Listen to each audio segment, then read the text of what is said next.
Welcome back to Briggs on Books, where we talk to authors from all over the world about not just about their books, but their process, how they come to this.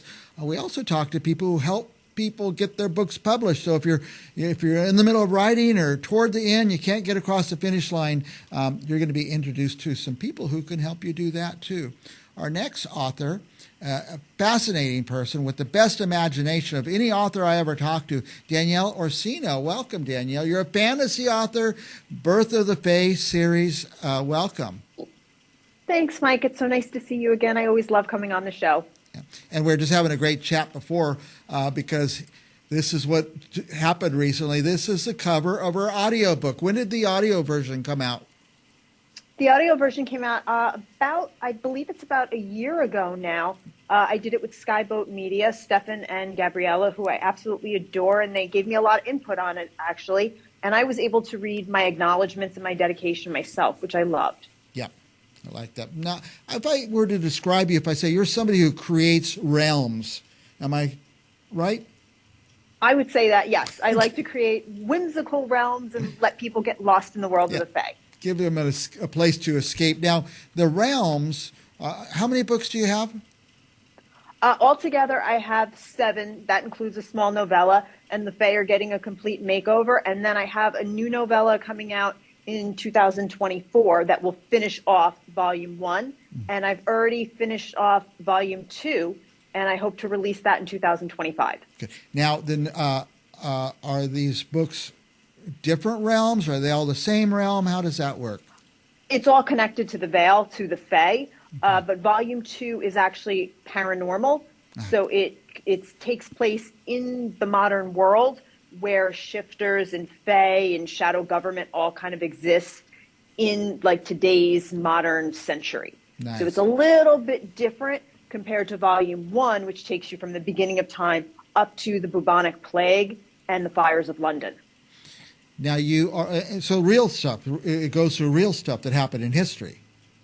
Yes, I like to do a twist of alternative history, and then I kind of give it that little Fae magic and see how the Fae kind of play in history. Whenever you come on here, you're in a great costume, like now. I love that. Do you get dressed up like that to write your books? Give you inspiration? I kind of started with that. I did a photo shoot once as my characters, to kind of get a feel of how they would dress. Does it work? Does it not work? And then I just kept dressing up, especially when I choreographed the fight scenes, because I don't know, kind of like Edna Mole from The Incredibles, no capes. You know, I had to see what actually worked, what didn't. And then I just continued with the cosplay because I was a cosplayer before. Mm-hmm. And do you go to these cosplay conventions? What are they called? Comic-Con? Oh, yeah, I'm a big Comic-Conner. I've been going for almost 15 years now. And I've always dressed up as, you know, Wonder Woman, Catwoman, kind of done that. I made a name for myself that way. And just recently with the pop-up bookshop, which is something I do with a fellow author, C.R. Rice, where we help indie authors do their thing. Yeah. I actually dressed up for the first time at GalaxyCon Columbus just this past weekend as Desdemona from one of my books. And that was the first time I did it as my own character, which was pretty exciting. That's very fun. And do you take your books to these Comic-Cons or these conventions and sell them? Yes, I do. We do it with the pop-up bookshop with other indie authors, and it lets me meet my readers, meet new readers. It's really exciting, and the Comic-Con crowd has always been very, very welcoming. Yeah. And, you know, as a cosplayer, the cosplay community has always been really great. So it's a lot of fun. Now, there's a word for this novella thing. I forget what the word was, but where they develop and you can subscribe to it or something like that? The novellas are separate small books that kind of fill in the blanks in between the bigger books. So I have a novella called Fire, Ice, Acid, and Heart, which is just a dragon tournament. And that kind of comes in between books 3 and 4. The next one that's coming out, June of 2024 is when it's slated. It kind of finishes off all of Volume 1 and fills in those little gaps. Mm-hmm. So the best thing people can do is go to my Instagram at birthofthefae_novel and wait for the updates. That's kind of the best place to get all your Fae news. And that book, in particular, that novella, is about 2 characters and their love letters from the Fae Wars. And it goes back and forth with somebody staying at home and somebody at the front lines. You're the most fun author, I'm telling you. That's how I would love to read stuff. And now I'm going to get the audiobook. I'm going to get started. And you know what's going to happen? I'm going to be hooked on this, aren't I?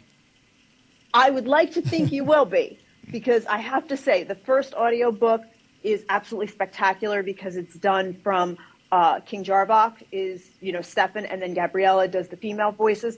And I love having two narrators. And then we're finishing off the rest of the series, hopefully with Skyboat. But I like to continue with that idea of having a male-female narrator. I think it gives it a little more depth. But I'd like to think, yes, you will be hooked on the Fae world, as I hope everybody is. Right. Well, when I do get hooked, I'm always thirsting for more. That's why I like how you do it. You're going to release these little novellas and more little detail here and there. Now, do I have to read in a certain order?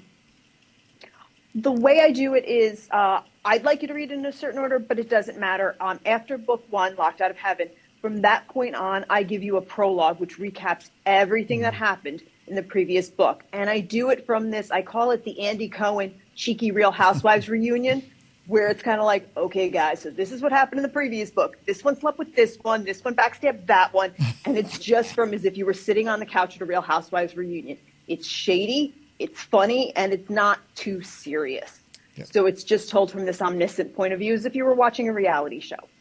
Well, if we wanted to get our life in order in the Danielle Orsino world, is Instagram a good place for us to start? That's the best place to do it because I release stories and reels, and there's more. I update that one more than I would a website. A website's hard to update. Yeah. You know how that goes. I ain't got time for that. But, Instagram, I can just put up a quick story and kind of let you know what's going on. And that's connected to the pop-up bookshop with Wonder Twin events and things like that. Yeah. So that's really the best place to reach me. I've heard many people saying these days, well, Instagram is my website. And that's fine. It's a website and goes and you can update it and so quick and easy. And in fact, that's, I think, probably where we found you. We find so many authors there and learn about them. So what do you want our viewers to know? What do you want them to do right now? You want them to go buy a book? You want them to listen to this? Here's the cover of the audiobook. You want them to go read the novellas? I would love them to go download the audiobook right now and jump into the Fae world at Locked Out of Heaven. You can find it on audible.com, all the places that you get your audiobooks. I would think that's the best place to jump in. And then follow me on Instagram, and I'll be giving you more stories on what's going to happen with the novella. The novella is called At the Heart of War, Danius and Jaden, and it's going to be their love letters. Check it out. Like I said, follow me. I'll be giving you updates as it comes through. And then what I will be doing soon, hopefully by the end of 2024, is I will be releasing volume 1 of Birth of the Fae in one complete book. So if you're waiting and you're like, I like to binge, then I will be releasing volume 1 in one complete book. And it will be, at that point, all 8. So the 2 novellas will be included in that. It'll be a big book. I'm warning you guys. Okay. It's going to be a thick book. But it will include deleted scenes that I wasn't able to add originally. It'll all be in there, and then you can get caught up and be ready for volume 2. The thing about volume 2 is you don't have to read volume 1. It's a genre jump. We're going paranormal, so you don't have to worry about it. If you just want your paranormal romance, come talk to me. I got it for you in volume 2. Okay. Now, between now and Christmas, if I want to give out Danielle Orsino stuff, what would I do? Would I buy books, buy hardcovers? What I would say is give them an Audible gift certificate and get that. And if you're like, hey, look, I really need an autographed copy, then DM me on Instagram and say, Danny, I need that autographed copy. And I do have the copies here with me. And I'm definitely willing to help anybody out who wants it. Just hit me up on Instagram. I picture you as living in a palace or something. I don't know what's around you, but you're living in a realm, aren't you?